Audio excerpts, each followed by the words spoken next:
गांव में एक किसान हरिया अपनी छोटी सी झोपड़ी में अपने माता पिता के साथ रहता है। वह बहुत मेहनती है, पर उसकी स्थिति आर्थिक रूप से कमजोर है। उसके पास केवल एक छोटा सा खेत है, जिससे उसका परिवार मुश्किल से अपना गुजारा करता है। उसके पिता गंभीर रूप से बीमार हैं और उसकी माँ दिन रात उनकी देखभाल करती रहती है। हरिया, तेरे पिताजी की हालत बहुत खराब हो गई है, दवाई लानी पड़ेगी, लेकिन घर में कुछ भी नहीं बचा है। माँ, फसल बिक जाएगी तो दवाई लेकर आ जाऊंगा, लेकिन अभी खेत पर जाना जरूरी है। हमें इस बार की फसल पर ही उम्मीद है। भगवान करे फसल अच्छी हो जाए। तेरे पिताजी के बिना ये घर वीरान हो जाएगा। माँ, मैं पूरी मेहनत करूंगा, भगवान हमारी मदद करेंगे। हाँ बेटा, अब मेहनत पर ही हमारा जीवन रह गया है। अगर तू मेहनत करेगा तभी हम कुछ कर पाएंगे। हरिया अपनी माँ को ढांढस बंधाता है और खेत की ओर चल पड़ता है। उसकी आंखों में चिंता साफ झलक रही होती है। हरिया अपने खेत में कड़ी मेहनत कर रहा है, तभी उसका बचपन का दोस्त गंगा वहाँ आता है। अरे हरिया, तू हमेशा खेत में ही काम करता रहता है, थोड़ा आराम भी कर लिया कर। गंगा, हालात ऐसे हैं कि आराम का नाम सुनने का भी वक्त नहीं है। पिताजी बीमार हैं और दवाई लानी है, लेकिन पैसे नहीं है। फसल ही एक उम्मीद है। यार, मैं जानता हूँ तुझ पर कितना बोझ है, लेकिन याद रख, मेहनत कभी बेकार नहीं जाती। अगर कोई जरूरत हो तो मैं हमेशा तेरे साथ हूँ। धन्यवाद गंगा, तेरा साथ हमेशा दिल को सुकून देता है। बस दुआ कर कि इस बार फसल अच्छी हो जाए। हाँ भाई, मेरी दुआ हमेशा तेरे साथ रहेगी।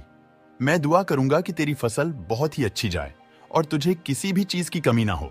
दोनों कुछ देर तक बातें करते हैं, फिर गंगा उसे सहारा देता है और चला जाता है। हरिया अपने खेत में फिर से काम करने लगता है, लेकिन उसकी आंखों में उम्मीद और डर की मिलीजुली भावनाएं हैं। कुछ ही दिनों बाद अचानक मौसम खराब हो जाता है। तेज आंधी और बारिश से हरिया की फसल पूरी तरह बर्बाद हो जाती है। हे भगवान, ये क्या हो गया? मेरी सारी मेहनत बर्बाद हो गई। अब घर कैसे चलाऊंगा? पिताजी की दवाई के पैसे कहाँ से लाऊंगा? अब क्या करूं? मेरे पास कोई और रास्ता नहीं बचा। कैसे पिताजी की जान बचाऊं? हरिया गहरे दुख में डूबा होता है, तभी अचानक एक साधु बाबा वहाँ आते हैं। उनकी आंखों में करुणा और चेहरे पर तेज झलकता है। बाबा, मेरी सारी फसल बर्बाद हो गई और मेरे पिताजी की हालत दिन ब दिन बिगड़ रही है। मेरे पास अब कुछ भी नहीं बचा, दवाई लाने के पैसे भी नहीं है। तू चिंता मत कर, भगवान तुझ पर कृपा करेंगे। मैं तुझे एक आशीर्वाद देता हूँ, जिससे तू जो चाहेगा वही सच हो जाएगा। लेकिन ध्यान रहे, इसका सही समय और तरीके से उपयोग करना। क्या सच में बाबा? क्या यह संभव है? सब संभव है बेटा, पर इसका उपयोग सोच समझकर करना। वरदान कभी कभी परीक्षा भी लेते हैं। बाबा, आप भगवान का अवतार है जो मेरे जीवन में आए। मैं आपका एहसान कभी नहीं चुका सकता।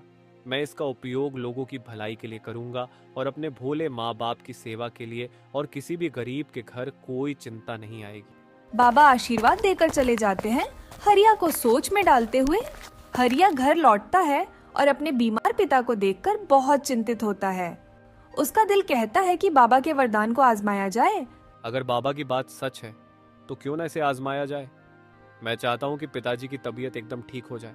हरिया की आंखें चमक उठती हैं और अचानक उसके पिता की हालत में सुधार होने लगता है। वह उठकर बैठ जाते हैं। हरिया, मुझे अचानक बहुत अच्छा महसूस हो रहा है। ये कैसे हुआ? ये तो चमत्कार हो गया। इतनी जल्दी कैसे ठीक हो गए? शायद ये बाबा का आशीर्वाद है माँ। हरिया बाबा की बात को ध्यान में रखते हुए संतोष से मुस्कुराता है, लेकिन बाबा की चेतावनी को भी नहीं भूलता। हरिया अब सोचता है कि उसे सिर्फ पिताजी की तबीयत ठीक करने से समस्या हल नहीं हुई है, उसे आर्थिक समस्या से भी जूझना है। अब तो पिताजी ठीक हो गए हैं, लेकिन हमें पैसे भी चाहिए। मैं चाहता हूँ कि मेरे पास बहुत सारा धन आ जाए, ताकि हम एक अच्छे जीवन का आनंद ले सकें। अचानक से बहुत सारा सोना हरिया के घर में आ जाता है। हरिया यह देखकर बहुत ही चौंक जाता है। हरिया, ये सब कैसे हुआ? ये सब अचानक कहाँ से आ गया? माँ, ये बाबा का आशीर्वाद है। अब हमें कोई चिंता नहीं रहेगी। हरिया के पास अब पर्याप्त धन आ गया है। उसके पिता स्वस्थ हो गए हैं और उसका परिवार अब बिना किसी चिंता के खुशी खुशी अपना जीवन बिता रहा है। माँ, अब हमारे पास सब कुछ है। पिताजी भी पूरी तरह ठीक हो गए हैं। अब हमें किसी बात की चिंता नहीं करनी चाहिए। बेटा, तूने हमारे लिए क्या कुछ नहीं किया। भगवान तुझ पर हमेशा अपनी कृपा बनाए रखें।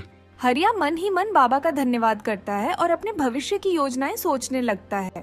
हरिया अब समझता है कि उसे सिर्फ अपने लिए नहीं बल्कि अपने गांव के लोगों के लिए भी कुछ करना चाहिए। वह अपने गांव के लोगों की मदद करने का निर्णय लेता है। अब मेरे पास पर्याप्त साधन है। मैं चाहता हूँ कि मैं अपने गांव के लोगों के लिए भी कुछ करूँ।